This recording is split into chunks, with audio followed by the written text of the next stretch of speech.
our person of the week. Jeff Gordon. David, how are you? Great to see you. Good We headed to Motor City to meet up with racing legend Jeff Gordon, and we weren't the only ones. Every year, more than 1 million people come to watch drivers steer down Detroit's famous Woodward Avenue in their American classics, the old and the new. But I'm not a good passenger. You're not a good passenger? All right, well then you drive. I'll drive. All right. Gordon about to give me a lift in a brand new 2014 Corvette Stingray, just off the line in Kentucky. From a long way. They call her Corvette. She belongs to the highway. And tonight, the brand new one on the highway too. I love looking at the old classic cars, but I love driving the new ones. This one, 0 to 60 in 3.8 seconds. Just give me a little taste. A little taste? Yeah. Oh.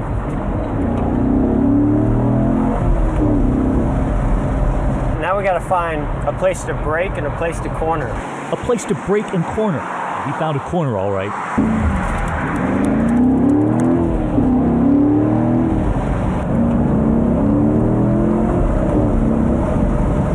The whole time, ABC station WXYZ and their Chopper 7 overhead.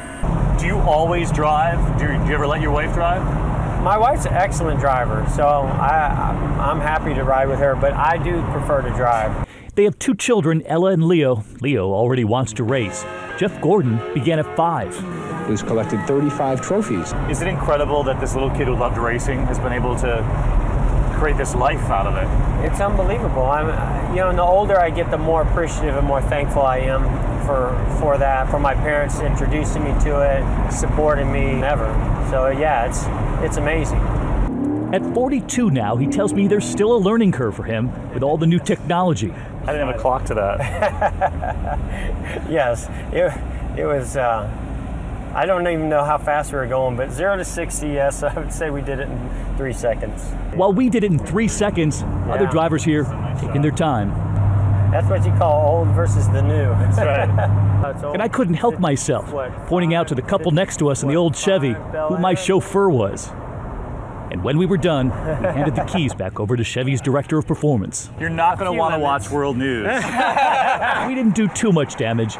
Jeff telling me the timing couldn't be more perfect. How badly do you think Detroit needs this weekend? I think it's big. It's huge. They need it and get Detroit back to where it once was. And well as be reminded of the heritage and backbone of this city, which is cars. Speeding into the weekend, and so we choose Jeff Gordon and all the proud drivers descending on Detroit tonight. He said he went easy on me. I drive next time.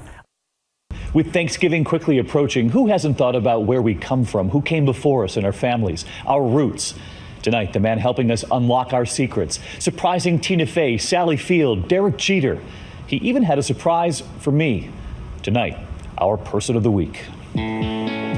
Walking down this high school hallway in New York, suddenly back in a different kind of history class. Professor Gates, how are you? Good to see you. Nice to see you. Ready to find my roots. You look younger. In person? Yeah. Did you hear that, everyone? Yeah. That was hardly the surprise he would later have in store. Professor Henry Louis Gates, Jr. helping Americans find their roots, turning to genealogy and our DNA to unlock our past. This is the research on Tina Fey. Mm-hmm. Please turn the page. That is John Hewson, your 5th great grandfather. That looks so much like my dad. Really? Yes. There was Yankee legend Derek Jeter, his father an African American who played ball, his mother of Irish descent. Black and Irish. Black and Irish, that's what you say? Yeah, that's what I believe I am. But he wanted more. And Derek Jeter always wanted to know where his name came from. They traced his family tree back to a slave owner named James Jeter. We have found the slave master who owned the slaves in your family line. Wow. And then there was Sally Field, in for her own surprise. Her 5th great grandfather was a man named Ralph Morden. And Ralph Morden fought in the American Revolution, but guess what?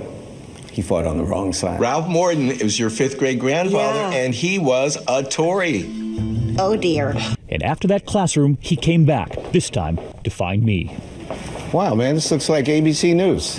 What's happening, my brother? Professor Gates, good to see you. Uh-oh, you come with charts. This is your abbreviated family tree. This is my life. It's for you. Open it up. The life before me. My roots about to be revealed. This is your family tree, ancestors of David, Jason, Muir. Now, the Muirs, your father's family, go back to Scotland. Look at your maternal grandmother, your mother's mother, Rita Marion Duffy. See her? Grandma Rita. Sometimes you reveal that people in your past did horrible things. Am I in the clear? You're in the clear.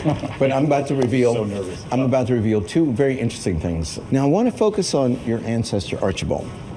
Now he planted the Muir family's American roots. And this records the moment the Muirs became Americans.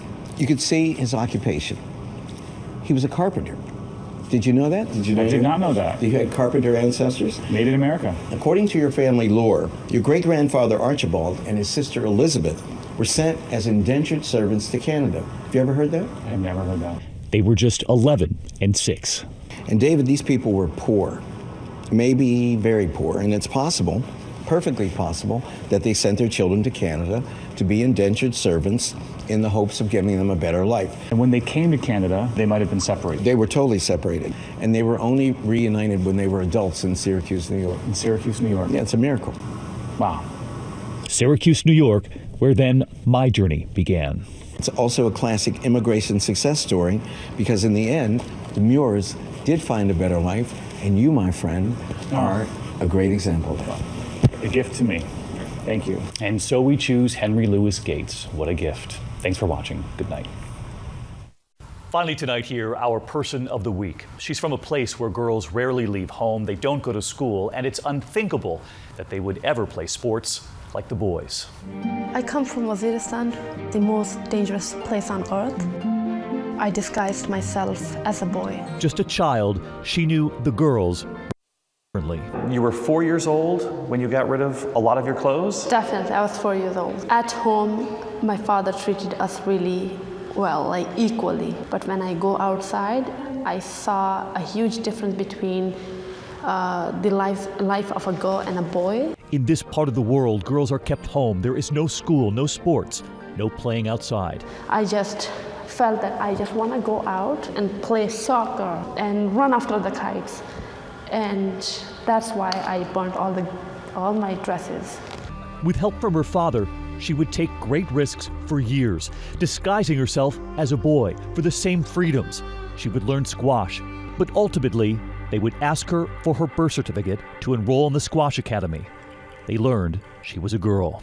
The extreme bullying started, and I just didn't know what has changed. I'm the same person, just only thing is that I'm a girl.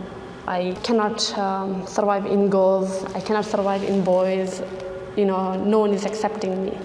Suddenly, she is overcome as she tells me of her father's unwavering support. She would keep going and become Pakistan's #1 squash player. But then threats from the Taliban.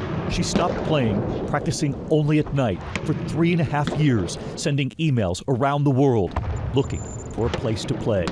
She received only one reply. And what did he say? I want you to become world champion, and I'll help you. Jonathan Power brought her to Canada, now a top-ranked player in the world. What would you say to other young girls back home?